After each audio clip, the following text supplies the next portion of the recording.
What up, team? What's up, everybody? How you feeling out there? I hope everyone is doing well. It's been a while since I've interacted with my family live. The last live situation was kind of flames, and it was hilarious and all that good stuff. So we are going to redeem ourselves in that good way. So look, I got 5 tips for you live. We're going to get these 5 tips out of the way. And then after I give you these 5 tips, let's do some Q&A. Let's interact and let's have some fun. So let's get right into the tutorial segment for the people who are watching this on the replay.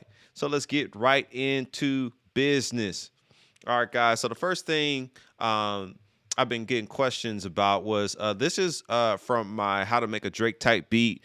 And in post, I'll post a link in the description for you guys to have access to that particular video. But I did get questions on how did I make this sample right here.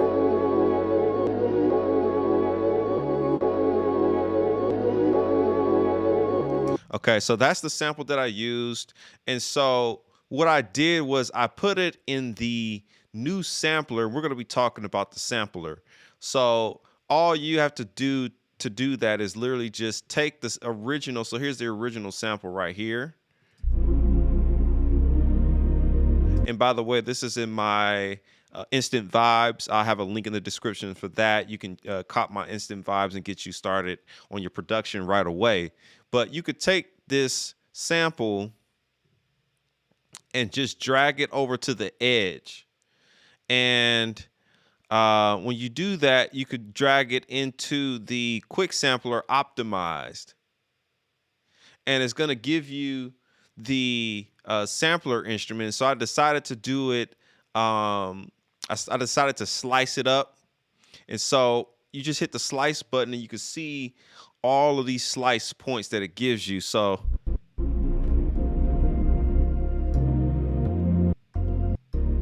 I have the samples everywhere. So that's how I pretty much did that. So I'm going to go to the actual instrument that I created, and I'm going to show you guys how to use the sampler to get this sort of effect. So let me bring this on over. Cool beans. So here it is. So I pitched it up +8, and then I turned on the flex mode, and I turned it on to follow tempo. And that's how I pretty much got that.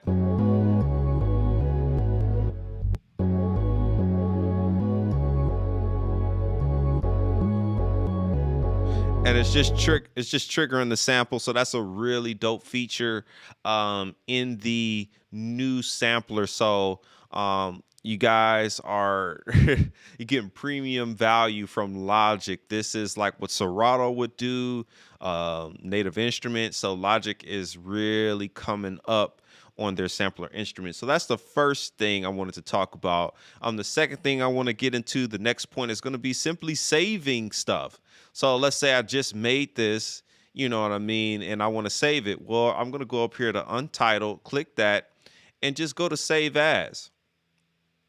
And then you can save it in the quick sampler if you want. You can save it here, wherever you need to save it, as long as it's a file trace that's easy to track for your Mac.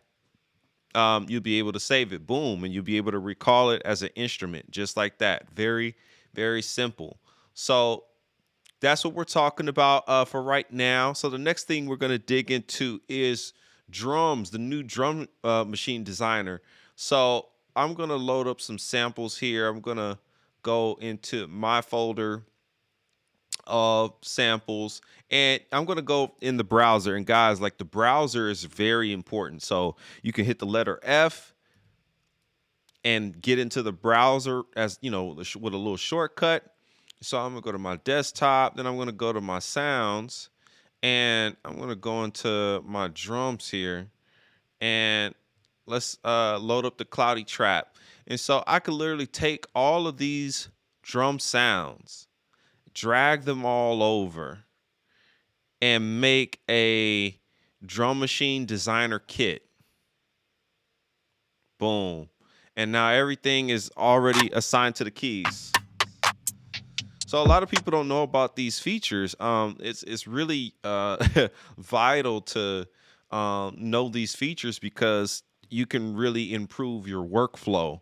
So a really dope feature from Logic to create anything from just dragging and dropping. Of course, they stole this concept from some other DAWs. We won't mention their names on this live, but you guys, those who know. So it's really helpful to just be able to drag and drop your samples in here like this. Now, what I can do is from here, hit the drop down menu, and now I can see the individual drums where they correspond. And this also steps me up to use the step sequencer. So if I hit the letter, I'm gonna get rid of the browser.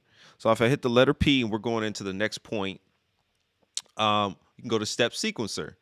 And now I can build a whole drum pattern straight in the step sequencer. And this is something that I'm going to learn to master. I'm sort of old school where I, physically hit the keys to program drums, but I am going to evolve and morph as time goes on.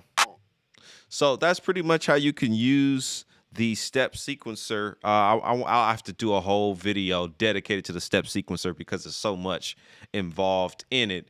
But that's how you can drag and drop. So that was number 3. The next thing I want to show you guys how to do is recall things. So a lot of people have been asking me, like, for my products, like, how do you get your, let's say, my live drum samples or something like that? How do I get the template that you have for your my live drum kit volume 1? How do you get that template into the current session that you're working on?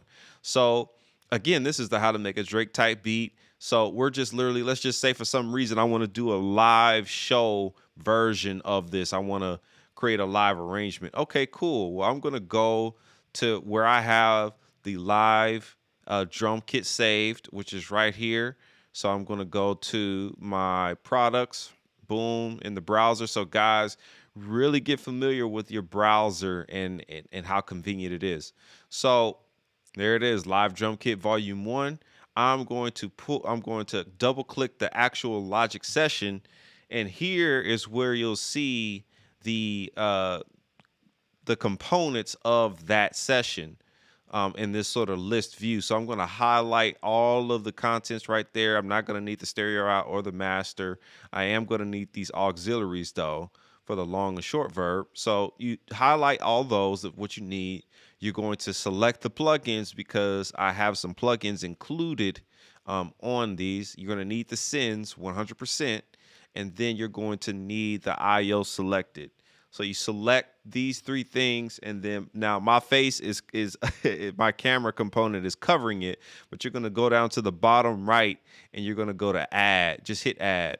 Then the menu is going to pop up for you guys, and let's ask, like, do you want all the sends and stuff like that? Select yes, and boom, here we have it. Right down here we have the live drum kit loaded up, and if I hit the letter X to pull up my window, you can see everything came through.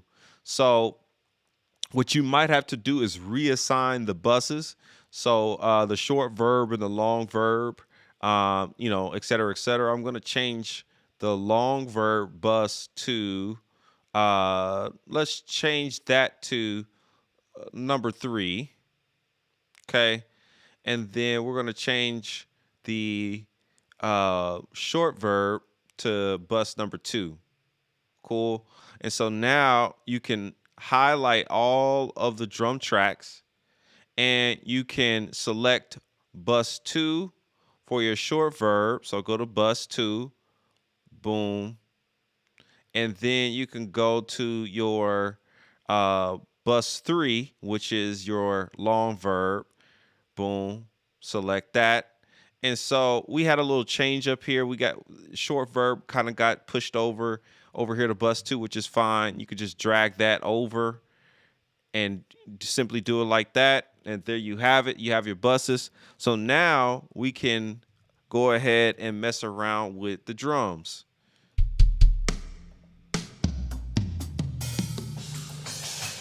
There you have it.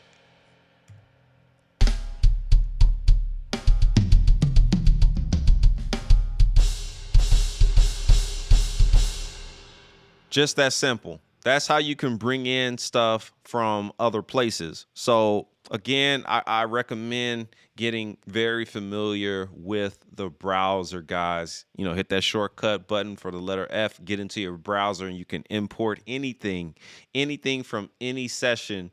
You can import into your current session and build a template off it. So the last thing I'm going to do is show you guys how to take this and make it a template. Most people have been asking me about, like, how do you get this to work and how do you get this to do that?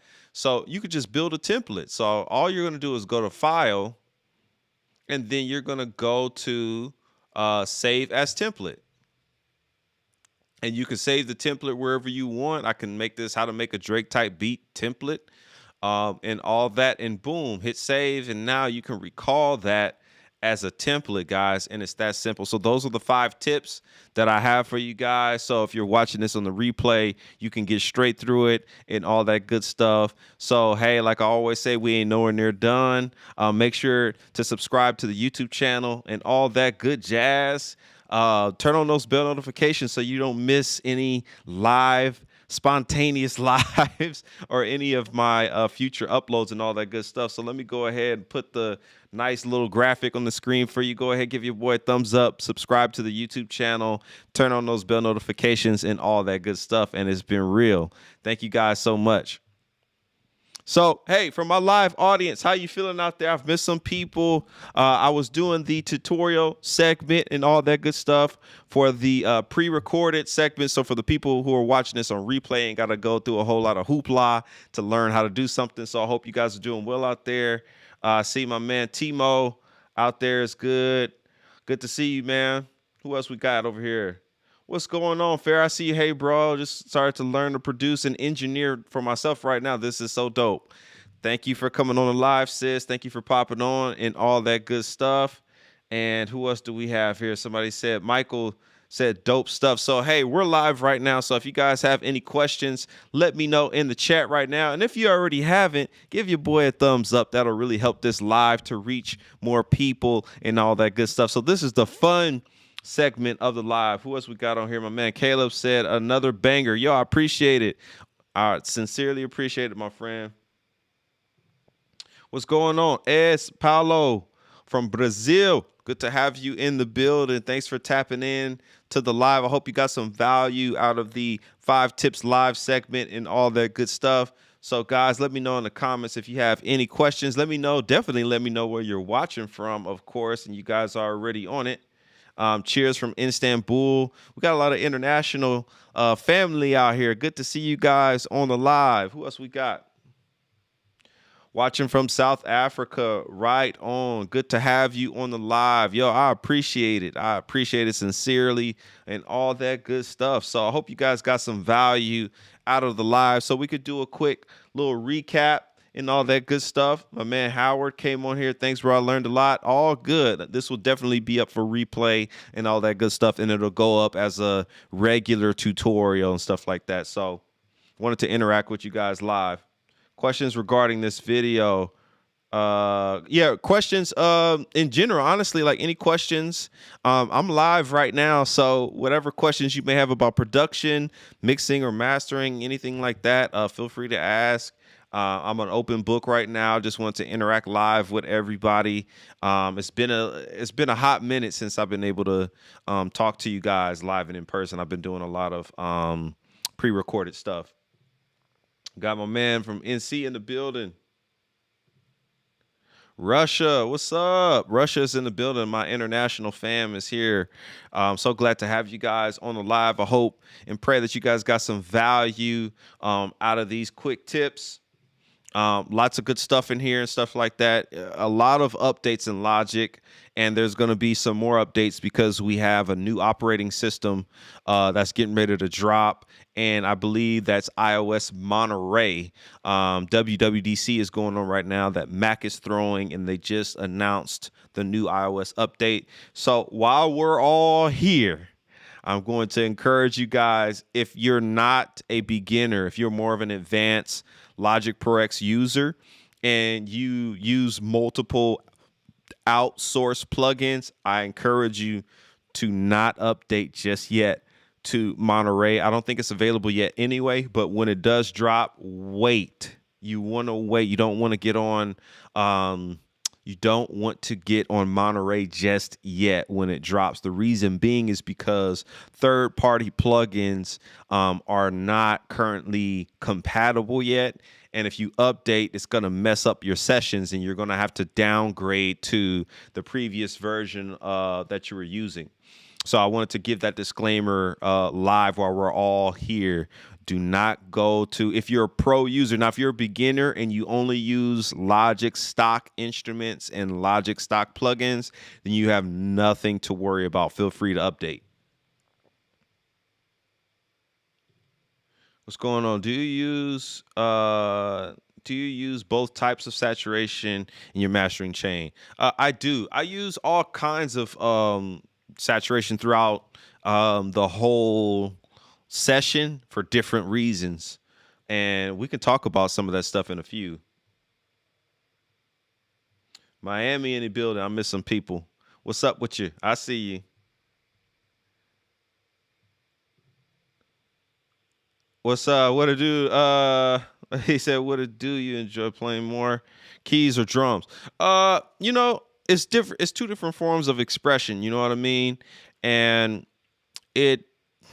I can't, you know, on drum, I'll put it like this. It's convenient to play keys, but it's funner to play drums, if that makes sense. It's convenient to play keys, but I feel like it's more fun to do drums, but it takes a lot more. And I'm kind of thinking about the grand scheme of things, like filming content, providing content for you guys. I feel like drums is a little bit more funner. Keys, less work, but I get to express myself a different way. So I hope that adds value to your question. My man Tim Ross said, what's up, bro? What's good with you? Hope all is well. Should I be updated to Big Sur already? You know, I wouldn't. So I'm on Catalina right now, guys. I'm currently on Catalina because that's what everything has been known to be safe and compatible for. I think Pro Tools is already up there, but again, since we're Logic heads and we're talking about Logic right now, and this is kind of like a Logic Live. Honestly, you can be on Big Sur with no issues. It's just if you're using third-party plugins is where you're going to find a lot of issues. Yeah, Big Sur. So I want to talk about some more Logic stuff since we got about 18 people. What's up for my people who just came on the live? If you missed the tutorial segment, it's no worry. I'm going to do a recap. We're going to dive deep into things. But hey, if you're just coming in, do your boy a huge favor. Give your boy a good old school thumbs up, subscribe to the YouTube channel, and turn on those bell notifications so you won't miss anything in the future and all that good stuff. And also, when you do give this live a thumbs up, it helps push this live through the algorithm to reach more people. So while I was doing the tutorial segment, I think majority of you guys missed it because you didn't get notified yet. So the more thumbs up that I can get or likes that I can get, the more people it'll reach, so we don't have to do too many recaps. And I understand people's schedules and they just so happen to see it and all that. But let's get into it. Let's do another recap. Joshua Holt said, what up, bro? What's up with you? Hope all is well. So let's do a little quick recap and all that good stuff. So let's get back into Logic. So we talked about a few things, and so I'm going to get rid of these for right now. I'm going to get rid of the drums and all that extra stuff. So let's just do a little, a short but sweet recap. All right, guys. So the first thing we talked about was using the new sampler and how easy it is to make a sampler instrument, specifically making your own custom sample. So here's a sample that I used. Again, this is from my Instant Vibes. You can get this on my website, yhuntermusic.com. This is the original sample that I created.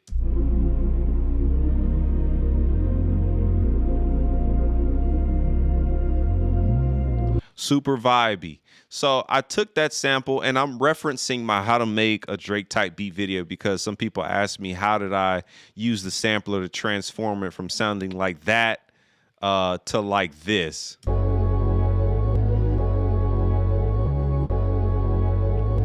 So what I did was I simply took the original sample and I just dragged it down.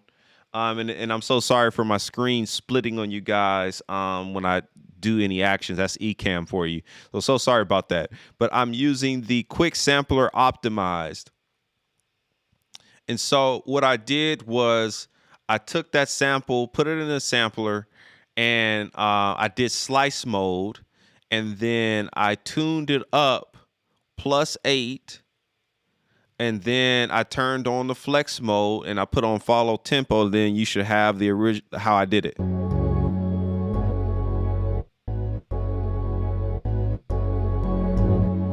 And all that good stuff. So right now, I think it's on polyphony. So you want to change this. You want to change this to mono. Actually, change that to mono.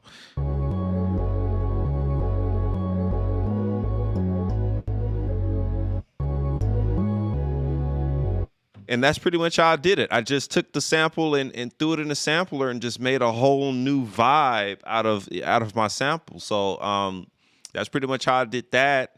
And that's one way to use the sampler. The next thing I talked about was how to, let's say you make this and how do you save it? How do you recall it? It's very simple to do.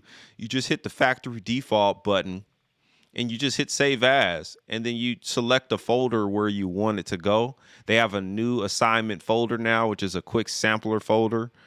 This is why I always stress, if you're using Logic and you get any of my instruments, you want to make sure that you're on at least 10.5 or above, because this new file format has switched some things around in Logic. But you hit save, you can save it wherever you want it to go. Sampler instruments, you can put it in there if you want. Why not? For the sake of this live, I'm going to show you guys how I have mine saved. So I actually do my hard drive, then I go to library, then I go to application support, and then I select Logic, sampler instruments, and then here's my folder, my YMH, my Y100Music drums and Y100 Music samples, and I'll save it in there. And then I'll be able to recall it at will. So that's two of the tips that I had. The next tip I had was basically using your browser. So if you hit the letter F on your keyboard, your browser will pop up. And you can use the browser for literally everything that you need. So I talked about how to get your drums queued up faster. So on my browser, I go to my desktop and then I go to my sounds and then I go to my specific drums. And here's some samples. You can literally take all of these samples and drag them all into a empty space on the track side and hit Drum Machine Designer. And just like that, in a flash of a second, I have a drum kit loaded up. And Logic kind of stole this from some other DAWs, but it's really convenient. So with this Drum Machine Designer, this is kind of like tip 4. If you hit this little arrow right here, you get a drop down of all the individual samples in the kit, and this sets you up to use the step sequencer. You get the letter P, and then hit the step sequencer, and now you can sequence your drums literally using this kit right away. So this is definitely a sucker punch in the face, or should I say sucker punch in the gonads to FL Studio. They're coming for FL Studio 100%. And so I said previously that it's going to take a lot to do a step sequencer tutorial. I'd have to go live and show you just how to use the step sequencer, because it's so much information in there and how they've integrated it flawlessly within the DAW. So that's how you can drag and drop and make your drum kits a lot faster now for my trap heads or anyone that needs to build drums on the fly and all that good stuff. So the last thing I showed, or the last two things that I showed, I guess the fifth or sixth thing is going to be a bonus. So how to bring in content from other sessions. So I get a lot of questions from my products. Hey, Yaahn, how do I get your how do I get your clutch patches to load up into Logic into my current session, or how do I, get your live drum kit into the actual session that I'm working in? So how you can do that is, once again, from the browser, you're gonna locate. Let's do the to stay consistent. Let's pull up my live drum kit volume 1. It's available on my website, yhuntermusic.com, and you can go over to your browser over here where we are now, and I'm going to go to my products where I have it saved, which is right here, Live Drum Kit Volume 1, and I'm going to pull up this session ready so you can see this little Logic icon right here. You can actually double click that, and now I can see the components of that session. So I'm going to highlight all of the drums, and I'm going to highlight and select the short verb and the long verb. I don't need the stereo out, and I don't need the master out because we already have one since we're already in a session. So here's the most important part about this. I have some plugins on there, so you want to select that you want the plugins activated. You want that. The next thing you want to select is you do want your sends. And then third is your IO. And so, like I said before, my box is covering it, but if you scroll below me, you'll see on your screen it'll say add. So you just hit the add button, and boom, just like that, the live drum samples my live drum kit volume 1 is loaded up into this session.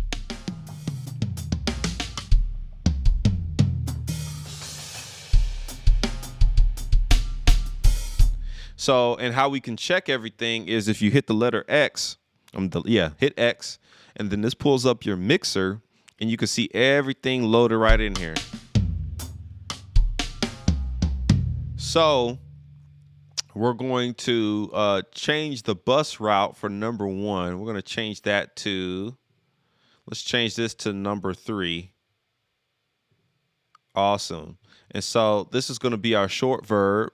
And so I'm going to go over here to where it says bus 1 or 19 to be specific. Oh, we got everything soloed. There we go. One more time.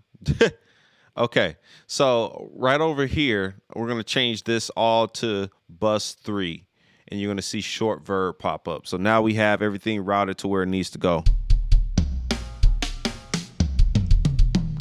So I think this would be kind of fun as a little bonus round, just to showcase how my live drum kit works. I'm actually going to play along with this Drake type beat and show you the power of my live drum kit. So let me turn the beat down a little bit, and then I'm going to play on top of it. And if I go down in flames, guys, laughing and all that is allowed on this live. So if you laughing and if you chuckling, go ahead and do so. This is all spontaneous. So let's play along to this beat. Oh, we got the original sample loaded up. Playing at the same time. We don't want that. All right.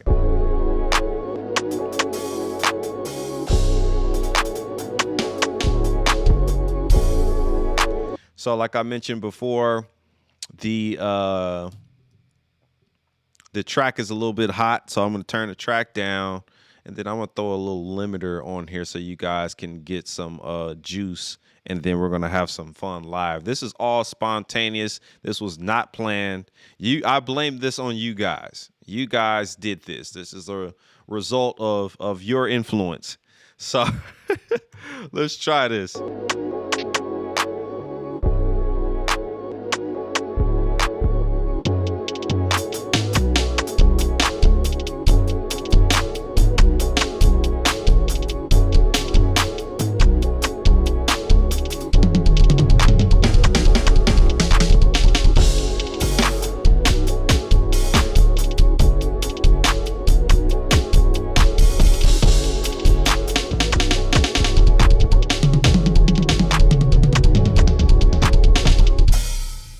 Well, there's that.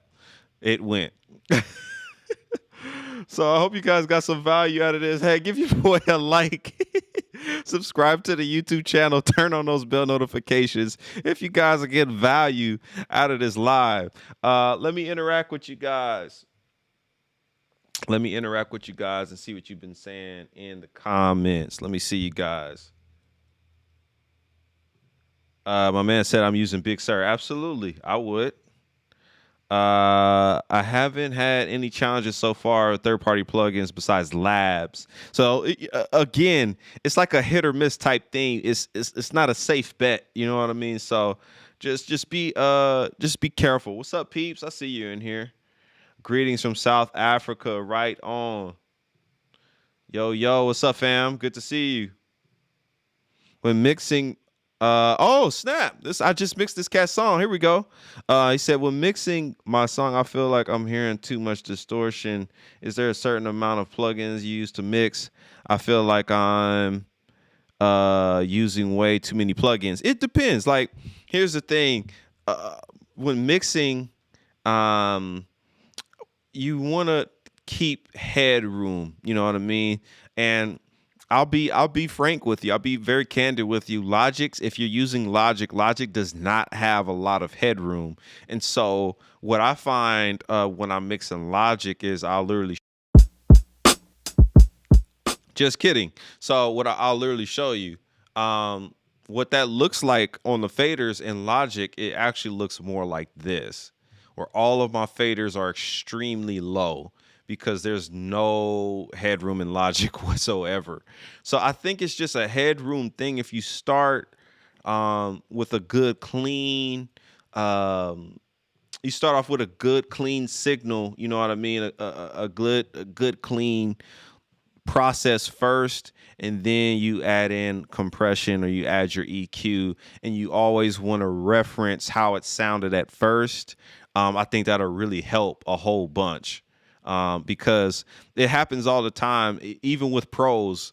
It's like you get so involved in what you're doing and adding and layering stuff, and then you go back and you listen to the original file. It's like, oh man, it actually kind of sounds better the way it was. So you just have to push and pull with that. But I just mixed my man's joint not too long ago, and you know, we really had a good time with that. But yeah, just be careful.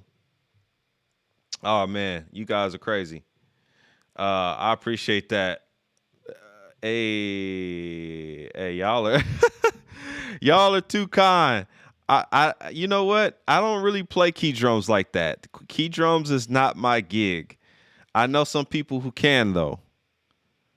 Learning from God. Whoa, man, my international fam is in the building.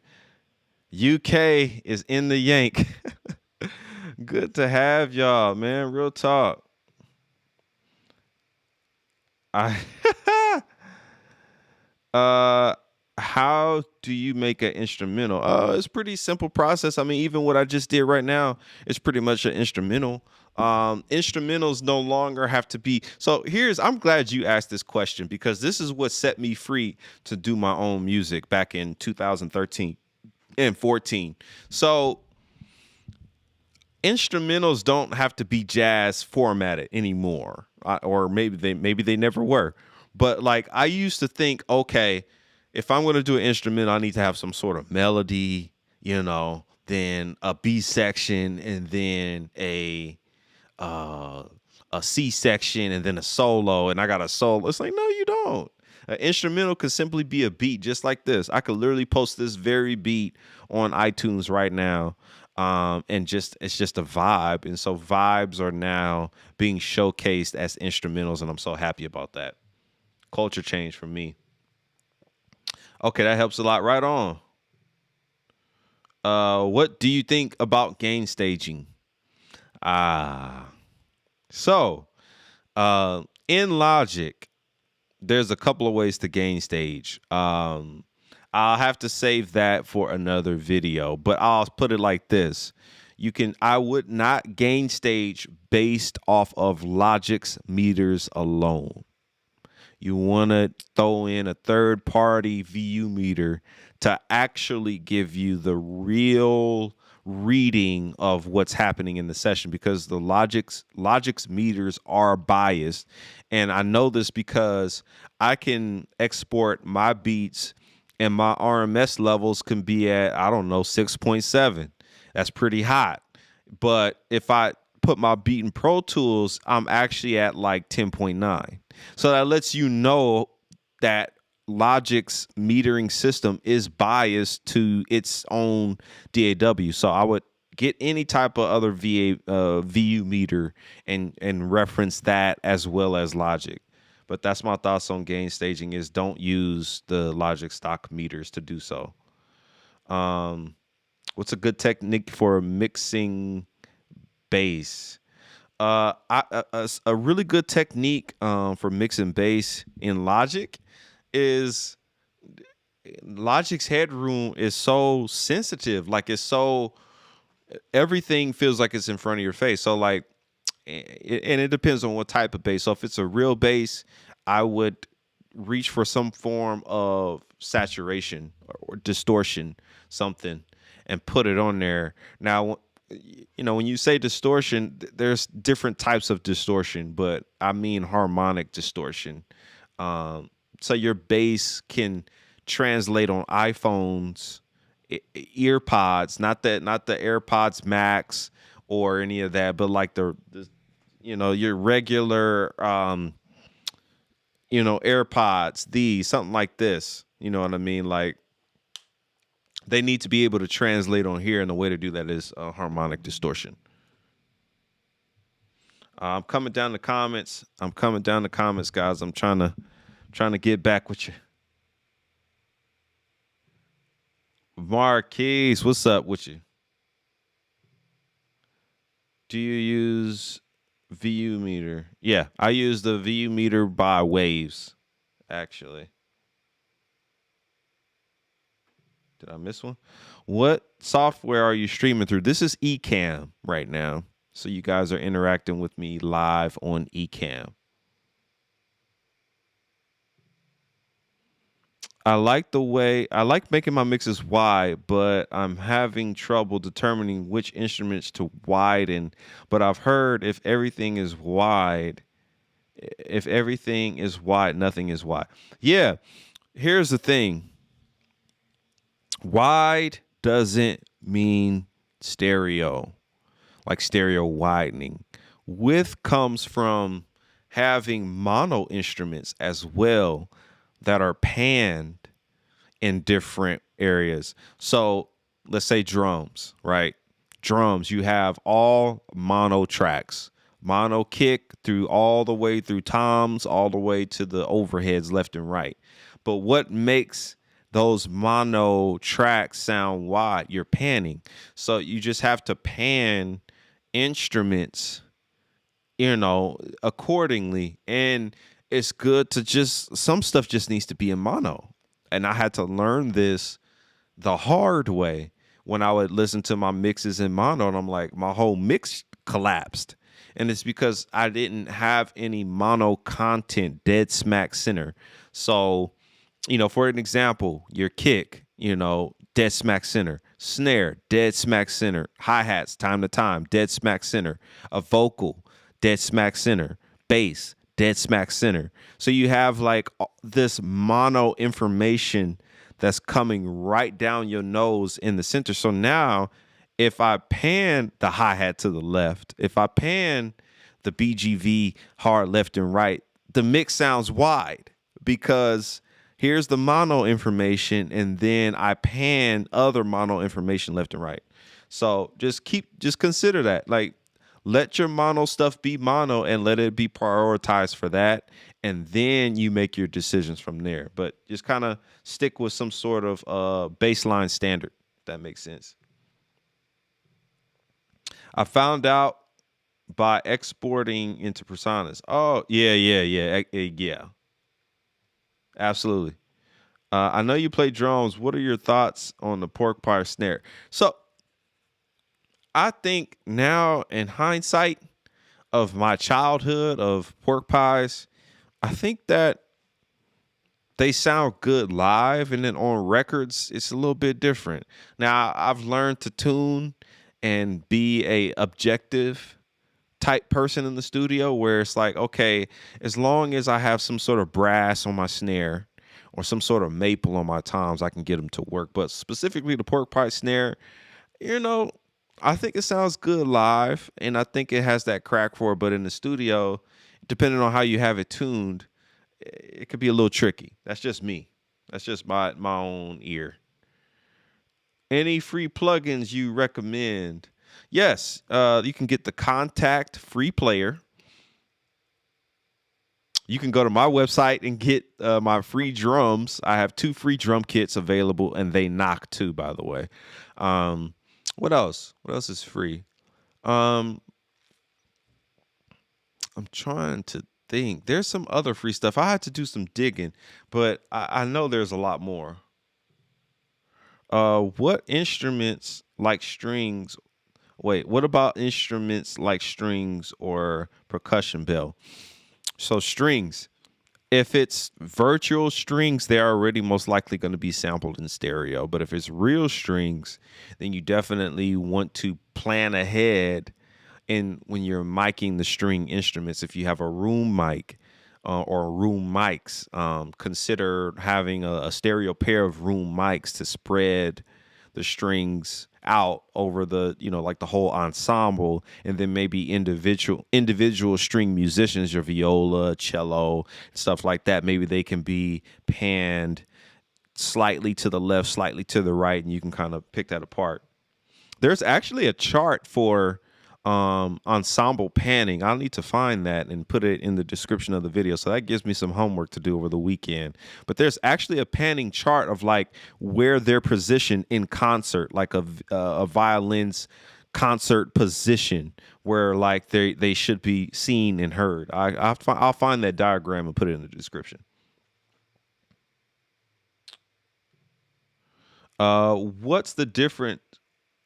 What's the different between? There we go. What's the difference between opening a plugin mono or stereo? Yeah, Logic is kind of crazy for that. Let me get back in focus. Hi guys. Logic is kind of crazy for that. So basically, it's saying like you have the option to, if I'm working on a bass or something like that, and the bass is in mono. If I go through the Logic plugins, it gives you the mono stereo option, which means, do you want the stereo to be loaded up in mono, or just down the center and treat it down the center, or do you want to convert the track to a stereo track and work with it from stereo? Because some plugins have like a reverb on it, a delay on it, and you might want to listen to those plugins in stereo because it widens the bass, if that makes sense. Let's see. Man, thank you for your humility and impartation, bro. I salute you and appreciate you for being so kind and answering all these questions. God bless you richly. Glory to God. I appreciate that, man. And hey, this is how we get better. It takes one person to just get out there on a whim and just, start sharing information. And believe it or not, YouTube has a ton of people sharing so many good nuggets. YouTube is like, man, it's a miracle. YouTube is just a miracle. I've learned how to do all this stuff that you see and more from YouTube, and of course mentors, school, all that, but YouTube. So I want to be a part of that contribution of the community. So it's all good. Honored. What's the, oh, my bad. I think I answered that already. I did. Yeah, I did. Do you record your keys in audio or in MIDI? Both. I do both actually, because I still use the ES. I still use this board, so I have that going in, and I'll bring some stuff in from there, and then I'll bring that stuff in. But yeah, or I'll do both. I'll have something from here, like that's cool. Like I'll bring in maybe, like, let's say, I don't know, the full grand from here, and then in Logic I'll pull up the MK Sensation and layer the two together. It's a fun thing to do, but it enhances the mix like tremendously when you have audio coming in as well as MIDI. What's your site so we can get the drum kit? It is yhuntermusic.com. yhuntermusic.com. The letter Y, my last name Hunter, music spelled the normal way, and .com. yhuntermusic.com.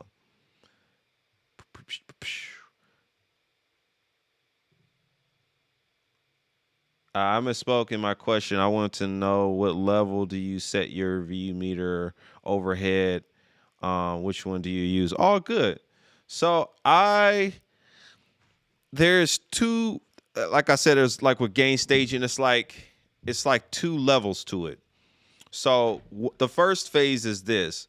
I'll go through each individual file and make sure that the file itself is at zero. Not zero according to logic, but zero according to the VU meter. So that helps my plugins behave a lot better, because if you think about this from a traditional standpoint of, like, this is now I'm going back to my Berkeley days. Traditionally, if you were going to use outboard gear, you had to do what? You had to send it out at unity gain. And I recently started, this just clicked for me, and I don't know why I never thought to do this in a DAW, but I send the actual file itself out unity gain to the plugin. So not from the fader, but from the actual wave file. I gain it up and I make sure that on the VU meter is hitting at zero or averaging at zero. So then I add my plugins on that, and then I bring the fader down, and the fader is going to come down to about it's going to bring the whole channel down, actually, or I'll use a gain after that. So after the plugin, the very last thing in the chain, I'll put a gain plugin and I'll do minus 16 dB or so, and that really helps a lot. So the thing is when I'm doing my 9 times out of 10, I'm not. Well, I still do produce and mix for clients and stuff like that. So yes, I still do this. I'm not going to say I don't. But for my YouTube videos, I'm that type of guy where I'm just like, look, does it sound good? Yes or no? Did I gain stage this? No, I didn't. But does it sound good? 100%. And I'm going to upload it to YouTube, you know what I mean, to do these type of videos. And, like the technical side still has its value. I teach it, but to do videos for YouTube and for social media, like I'm not. I'll be honest with you, I'm not gain staging. My template is doing all the gain staging for me. I have a template that I record directly into, and as soon as I'm done, I just do a little level tweaks and hit export and edit the video. So I hope that answers your question. Definitely -16 to be something like that. These are all motif sounds.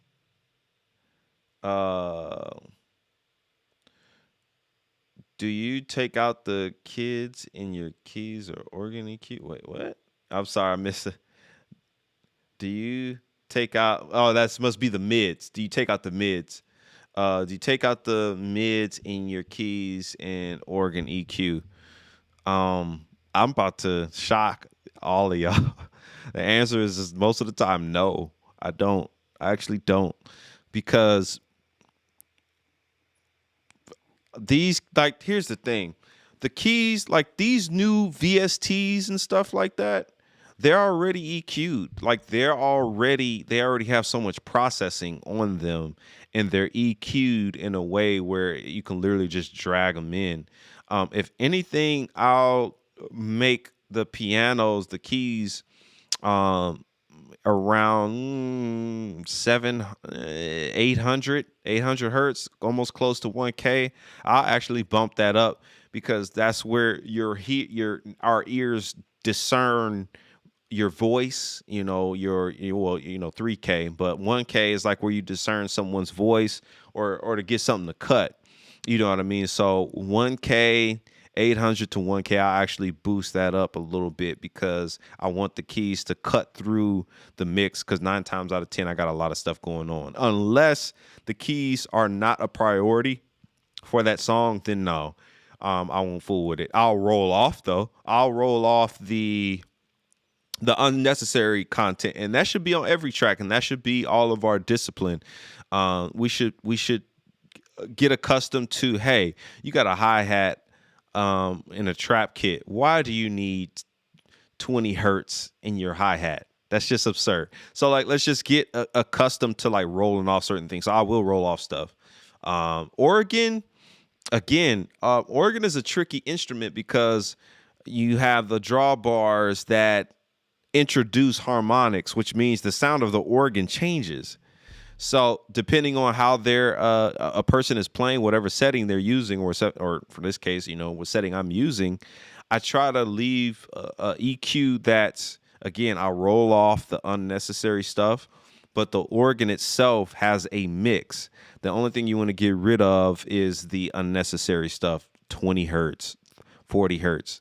You don't need that. So stuff like that. I'm coming, guys. Can you do a live mastering session soon? Live mastering. So this is a shameless plug, transition, commercial break. If you guys want to dive in deep for like mastering and really in-depth stuff, you can join my YouTube channel for $9.99 a month.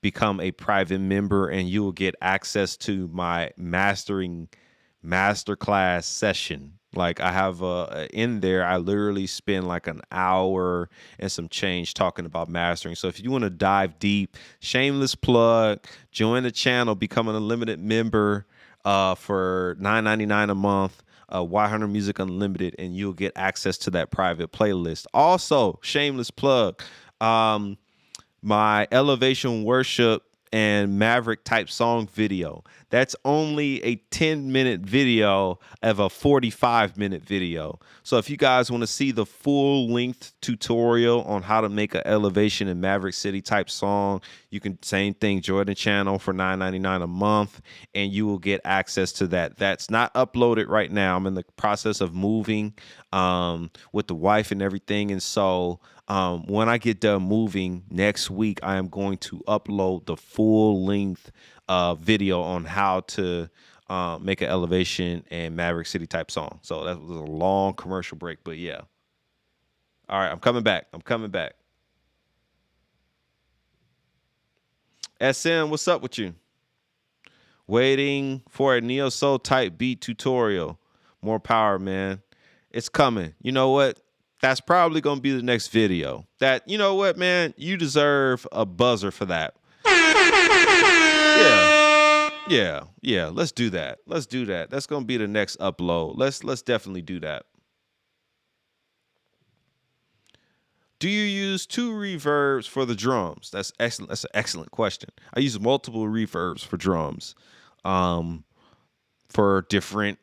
So songs, if they're dynamic, if you have a dynamic song, you have your soft section, you have your loud section, your soft section, your medium section, your loud section, your climax section, and then maybe it tapers off or maybe it fades out. So one reverb can't typically.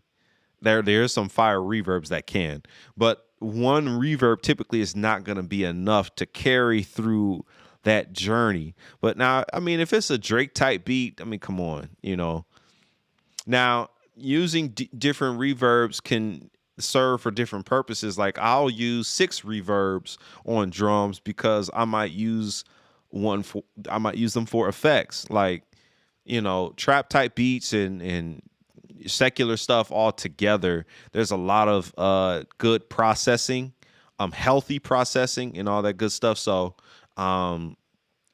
it's a good reason to have multiple reverbs, but more so for like a constant reverb.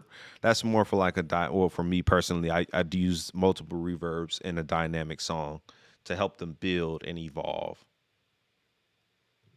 Bada bing, bada boom. What camera are you using right now? Super clear. Thank you so much. So this camera right here, this is the Sony a6400. This camera right here is the Sony ZV-1. I have the links in the description of my video. So in every video that you see from my first drum tutorial all the way up to date, I have the description of everything that I'm using. So my cameras, my lights, my gear, my plugins, all that good stuff. It's in the description of the live, so you have access to that. But this is the Sony a6400, though. My head-on joint. Right on. Okay, look. Uh-oh. There we go. Hey, that's cool. Make it so I can see you. Okay. Do you take out some of the mids and the keys of the organ EQ? Yeah. So my answer is typically 9 times out of 10, I'll be honest with you, no. Just the low end. Nick, yo, that's crazy. I was just listening to your self-entitled album. Yo, thanks for listening. Thank you, God. Man, thank you, bro. I appreciate that, man. I got to give you a buzzer for that. Thanks for the support, man. Sincerely appreciate it. Love the process too. Thank you so much. Wow, I've been duped on info. Thanks.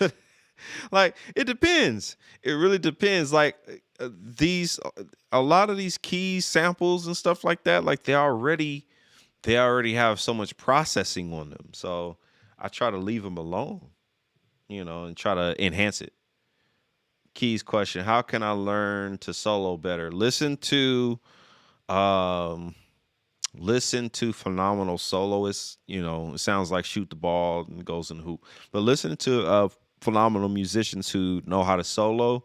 Study them. Study like what scales do they revert to on the norm? What is their common, like what is their common tones? What's their sound? And you might have to start out mimicking them for like a long time and then mimic like 10 people, study, realistically study 3 good keys players who you love to hear solo, mimic them, don't copy, just mimic, just because you got to get used to what they're doing if you like what they're doing, and then incorporate some other people, incorporate some other musicians, incorporate 3 more.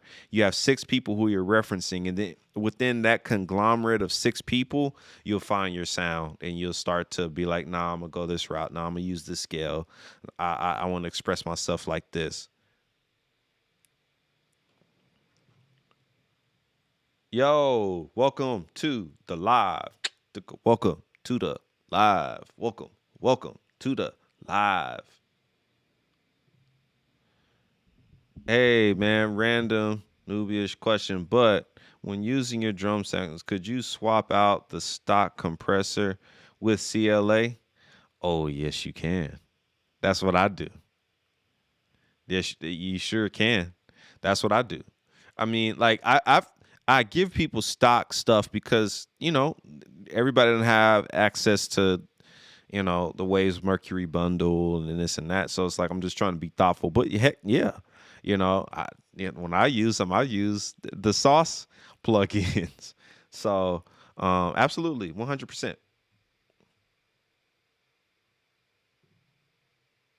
Isaac, what are your gospel lead guitar VSTs of choice?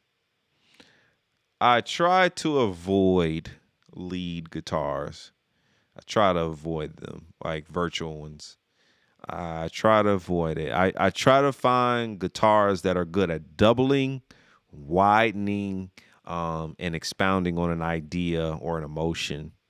But I personally don't like to have like a full blown lead guitar out in the front. That's a VST. If I had to pick one, it's going to go to Session Guitars. The Electric Sunburst, link in the description for that.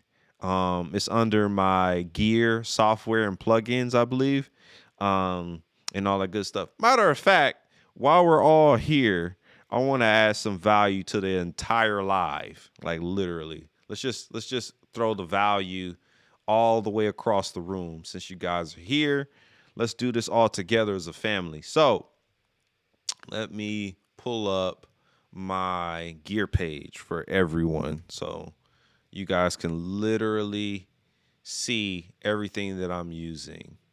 So if you click in the description, and let me get over here. Boom. Okay, if you click the link in the description where it says my gear, software, and plugins, I literally have everything that I'm using. Like some stuff that I'm not using, some stuff that I just recommend.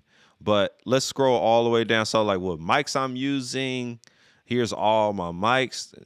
Beta 57. everything that I'm using is wide open for you guys to check out. Here's the mic that I'm using right now, the podcasting Shure MV7. You can check that out. I got the 414. Here's my desk clamp, Proline desk mount, and all that. I just bought this mic actually, and I have this on my ride, my AKG P170. Currently using the older version, but it's the same thing. The M Audio station MK3. Here's some good interfaces that I would recommend you guys use. If you're just starting out and you just want to use drums and you don't want to spend $2,000 on a Behringer, you could definitely use the Focusrite. Either one of these are really good. But you guys were asking about VST, so here we go. So here it is. Here's the Electric Sunburst. Link in the description for this. Again, this is in my gear plugins and parentheses software. So that's pretty much what I'm using for VST guitars. But yeah, this is my whole page, guys. Check this out. And I want to let you guys know up front, so there's no games or tricks about it. If you guys purchase anything on my gear page, it will help to bless my channel, which means I get a commission off whatever you buy. So the value exchange is, I'll tell you everything that I'm using in exchange. If you buy it, I get a percentage of that sale, and that directly helps me to fund my business and fund this type of content to you guys. So I want to share that with everyone and be transparent. So there's no tricks or no schemes or anything like that. But that's the value exchange. So I really greatly appreciate that. That was a long answer. Let's do this again so I can see. The way you do your live videos is amazing. IDK what program this is, but great job. This is Ecamm. You can go and Google just Ecamm, ecamm.com, or just Google Ecamm, and you can use the streaming service, and you can stream just like this. Oh, it's all good, bro. How many mics would you wait? How many mics would it take to adequately record a drum set? You want the truth, or you want the political answer? The truth is you can do 4 mics: kick, snare, overheads. But if you want to get like a solid recording for something serious, something like a record for a client, someone is paying, they're paying you their honest dollars and all that. Excuse me. I would recommend, based on how many drum pieces you have, 8 to 10 mics is good. So for me, I have my I have the pack, so I have to pull it back up. But for drums, I think I got about, how many channels do I got for drums? About 13 channels, but I got a 8-piece kit. So I'm miking just about everything. And just to have that flexibility. And again, like a standard is to have your toms mic'd individually, snare top and bottom mic'd. Your kick in can get you over. It depends. Some people do kick in and out. And then your overheads, hi-hat optional, ride mic optional. Like, that's not mandatory, but 8 to 10 will get you a good recording.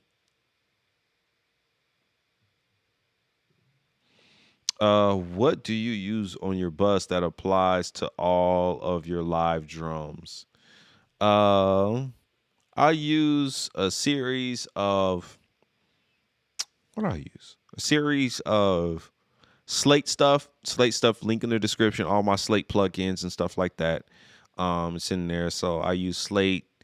What else do I use? Smack Attack.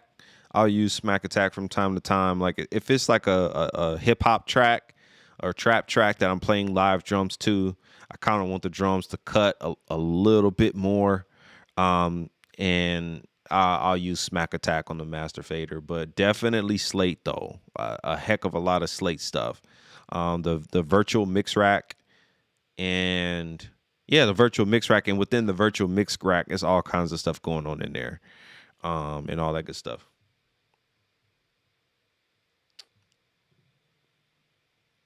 Yes, this live helped me out a lot, really.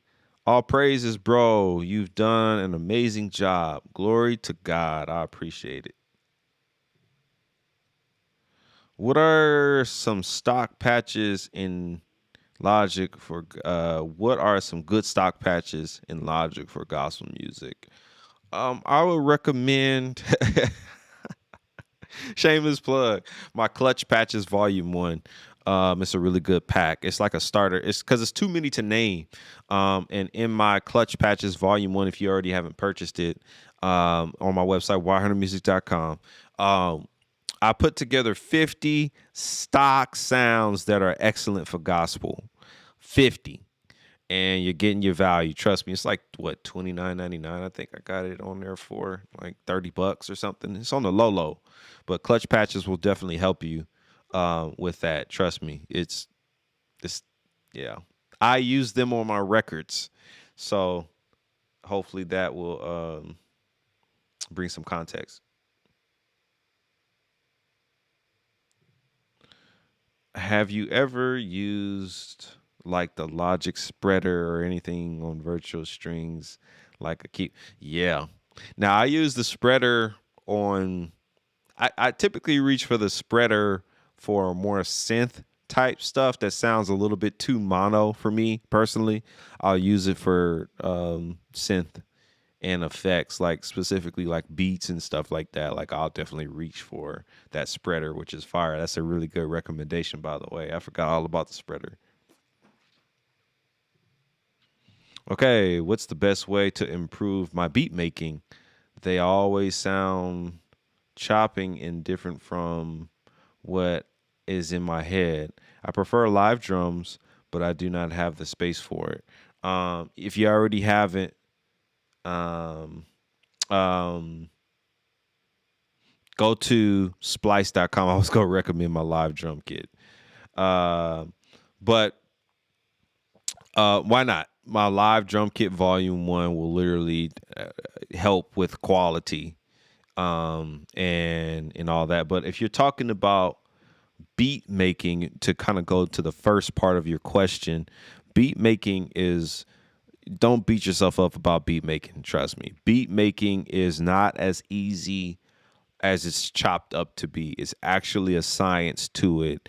And it starts with first having the ear, listening to, like Apple just has the new spatial audio feature, and so now they're promoting like your Summer Walkers and Masego, Justin Bieber, Billie Eilish and stuff like that, even though she's more on the pop side and then she does some live stuff. But listen to those records, especially in the new spatial audio, so you can get an ear for what beats should sound like.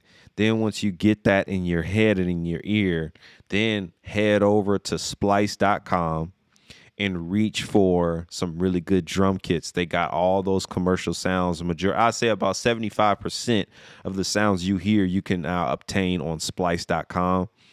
And then it's all about, learning the patterns of how they use those sounds. Because once you have access to those sounds, it makes it easier to be like, oh, you can copy the pattern a lot better because you're going to sound, dead on it by having that pack. So go to Splice for your beats. It's free, 99, and then you have to start paying. So just find some free kits if you can.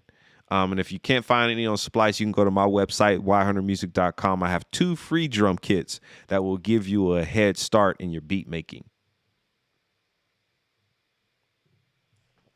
Here we go. What did you... Wait, did you say that you were moving? Hopefully to New York. I'm staying right here in California, specifically the Bay Area. We moving right up the street by the glory and grace of God. That's hilarious. How do you stop your drum recording from clipping when you're in Logic? That's an excellent question. So here's the thing. I have an X32. Let me go to this camera, and then I'll come back. So I have the X32. There we go. So I have everything routed in here first. Now I had to point out the X32 first to bring up my next point. Um, so with that being said, having the X32, I have an iPad where I can literally hack into the board. I'm gonna show you guys this. It's called the what is this? The X32. Yeah, the X32 app. Try to show you guys this. And I can literally get my levels from here. I can actually control the gain and everything from the iPad. So that makes it extremely convenient to keep myself from clipping because I have access to the gain faders on the iPad itself. So that's transformed my whole setup. Getting an iPad was probably one of the best investments yet. Shout out to my man John Mike for recommending me to get an iPad because I can control my whole studio from the pad. What are your thoughts on beatmaker contract regarding the artist being able to own their masters after producing a full song with beatmaker beat, all that good stuff? That's an excellent question. When it comes down to beat making, everything is negotiable nowadays. There's some standard stuff like if you create a beat, you own that beat, right? So you own 100% of that beat based on copyright. You have the right to distribute it, sell it, make derivative copies. You can sample your own beat. You can, you have your full 5 standard rights to that beat. So if you bring an artist in and they're going to add melodics, lyrics, melody, lyrics, and harmonies and stuff like that, they're adding their portion to that beat. So some people say 50-50, split it down the middle, stuff like that. If it's just the beat maker and the artist and stuff like that. Some people say 50-50 on the publishing and stuff like that. Now 50-50 on sales, that's a different conversation. Now, if you're talking about 50-50, like you want sales, you want 50% of the artist sales, you pushing it. You pushing it. That's kind of like, that's a little bit of it's aggressive. It's an aggressive standpoint. And if you want an artist to pay you 50% from their sales, so not BMI, your performance rights organizations type publishing or anything, like you're talking about like DistroKid sales or iTunes, like if you want 50%, you're pretty much partnering. So that means you're going to be putting up the bill for the music video to be shot. You're going to be splitting 50-50 of all of the expenses that has to do with that record to compensate for something like that. You know what I mean? That's a very rigorous route to go to ask an artist for 50% of their sales.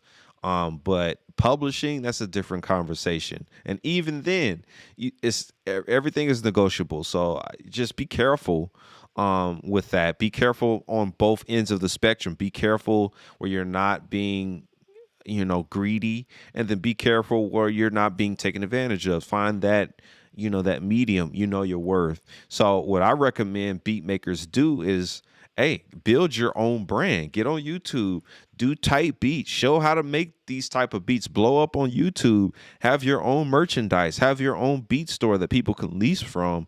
That way you have more to offer and your brand stands to leverage more instead of just being a beat maker. Hey. So, leverage that by building your own brand, leverage your platform, leverage your followers, grow your own entity. I preach this all the time. Not going to go deep into it because this can be a 2-hour rant in itself, but build your own brand with making your beats. Don't just be a beat maker, be a content creator. Create content around your beats so you have more to offer. Do you usually mix in mono, then stereo, or do you do everything in stereo? I reference both. I reference both in mono. So I start in stereo, for panning reasons and stuff like that. And then I go into mono and I start making adjustments if needed, and then just keep referencing back and forth. Anytime I add any like a reverb or anything that's stereo, I instantly go back to my mono. I have a mono button on the X32, and I can go back and do it like that. Woo, you guys have been firing these questions off.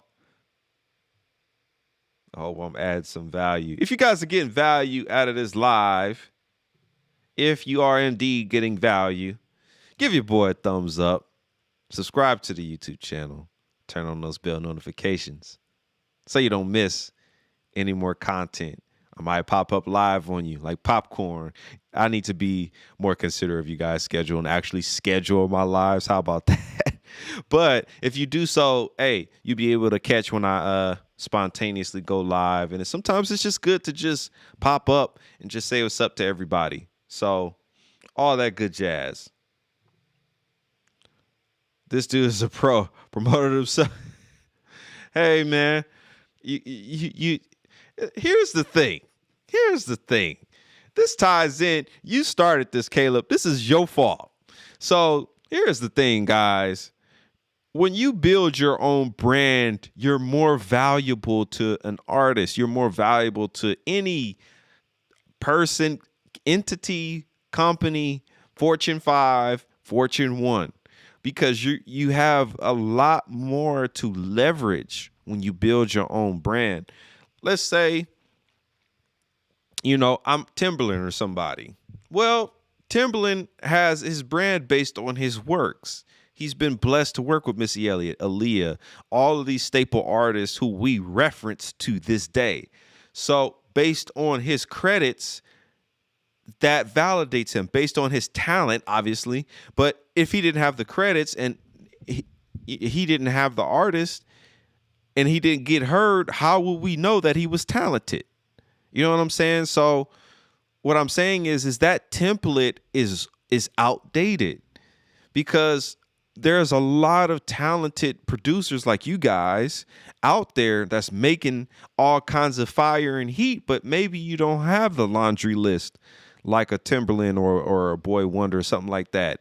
But if you have monetized yourself, if you've built your own brand and your brand is thriving and you're known for your brand, where you have 12,000 followers or 100K followers off of being a nobody, and these fans are fully engaged in what you're doing, when an artist comes, you have a ton of leverage to leverage a completely different situation.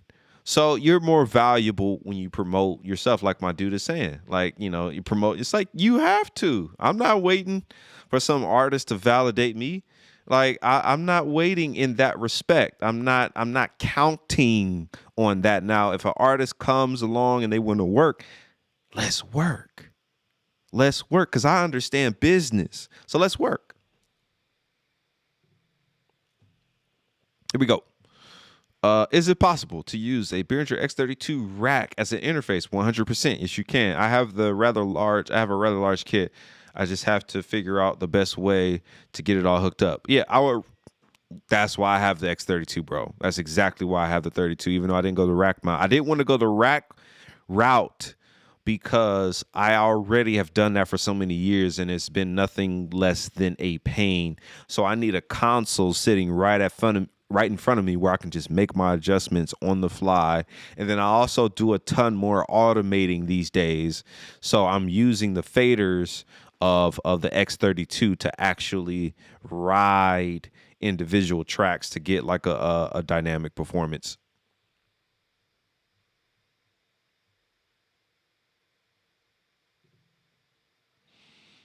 What was the name of your major at Berkeley?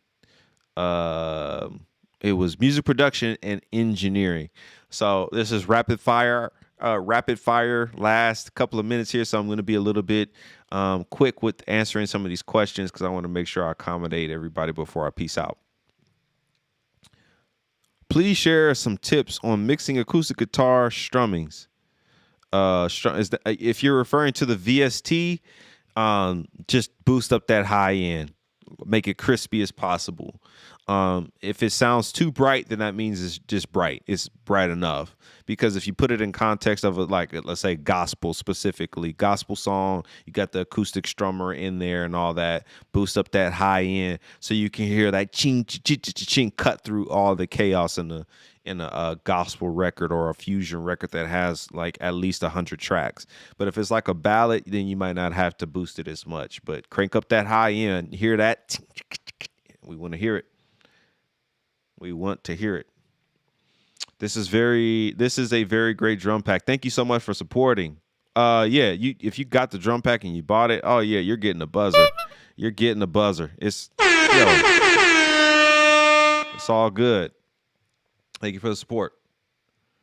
Let me see. All right. What exactly is the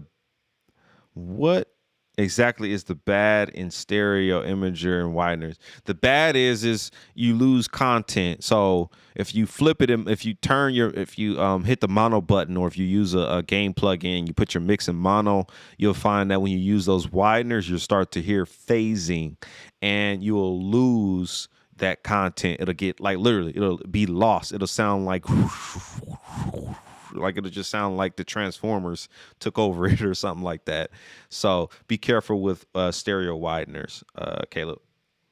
MacBook Pro or Mac Mini? So I'm using a MacBook Pro, but I would recommend the Mac Mini, the M1, because it's on a whole nother level. Yeah, it's got some glitches and stuff like that, but if I had to do it all over again, I would definitely get a M1 MacBook or M1 Mac Mini. Do you have a chain on your master for hip hop beats?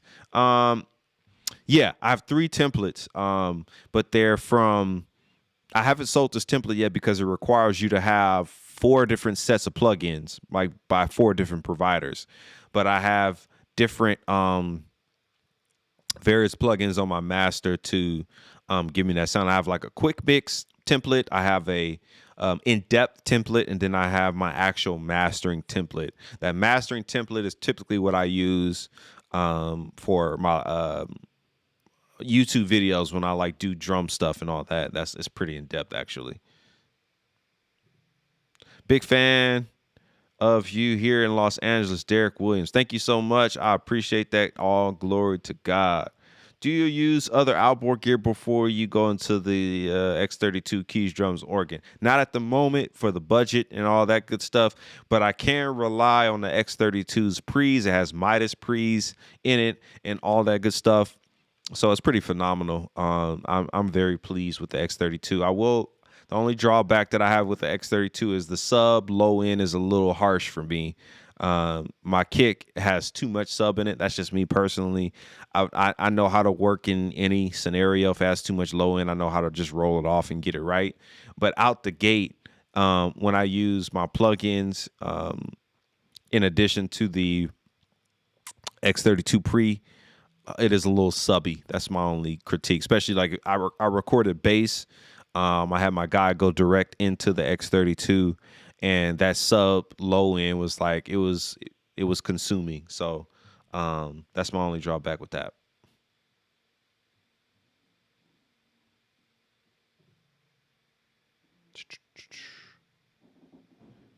Yeah, there we go. M1 all day, you already know. Okay, here we go. This is a good closing question. What is your best advice for mixing and mastering vocals with the beat? This is an excellent question, and we're going to close out with this. So I'm so churchy. I would say to always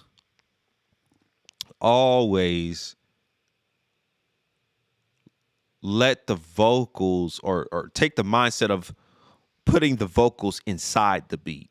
I think a lot of people take a 2 mix and they record the vocals on top of it, and then they start mixing the vocals, and the vocals are like just slamming all over the beat. You want to mix the vocals to the beat.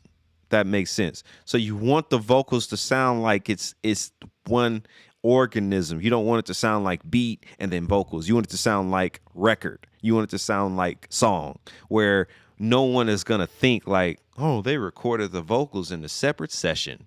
Like you want to think like song. What should the song sound like? When I mix, whether it's a 2 mix to drums or whether it's a full blown stem out of the track, my main mindset at all times is song. How does it sound in the song? Oh yeah, that feels good in the song. That effect sounds good for the song. That EQ sounds good for the song. Let the song tell you what you need to do instead of you telling the song what the song needs to do. You know, that's what we tend to do. And I'm guilty of this. Trust me, I got crappy mixes to prove it. Let the song tell you this. Oh yeah, I do need a little bit more top end. Yeah, for this style, for this genre. Yeah, a little bit of top end would be good. Let the song tell you what to do. So that's all I got for you guys today. I think. Let me shout out my man before we head out. I feel like I missed that. That's one of my private members, Mike Fuller. Shout out to my man. He's already on the private member team. I referenced this earlier about becoming a channel member for $10 a month. He's one of those phenomenal members. He has access to all kinds of stuff, content that is not available to the public. It's just exclusive to the private members.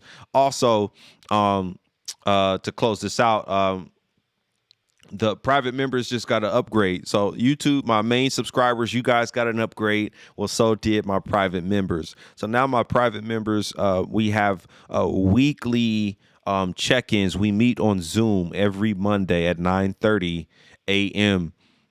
Pacific daytime, and here's where I get to listen to their content or watch their content, give them feedback, help them grow in their branding, help them grow in all of their endeavors and all that stuff. And thank you, Mac. Thank you for the cosign, my brother. Yeah, that's where everything goes down. It's a private experience with me. It's pretty much like this, except like just in a Zoom setting, and I dive in a lot deeper in that way. When you record gospel vocals, do you track to a 2-track and stereo full session? My computer can handle a full session, so I'll do that. But there's some times where I'll just have to do a 2-track because I just have too many tracks in the tracking session altogether. Hold on, drum cover coming soon. Let's go. So, guys, hey, that's been the live. Once again, give your boy a thumbs up if you got some value out of the live. Subscribe to the YouTube channel. Turn on those bell notifications. All that good stuff.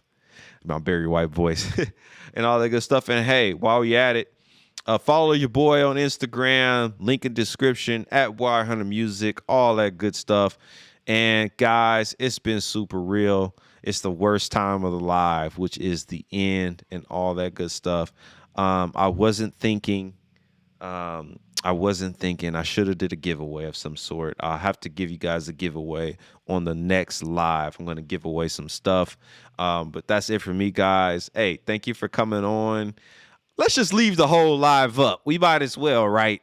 Let's just leave the whole thing up. Might as well, and all that good stuff. So, hey, guys, thanks once again. And like I always say, we ain't nowhere near done. Peace.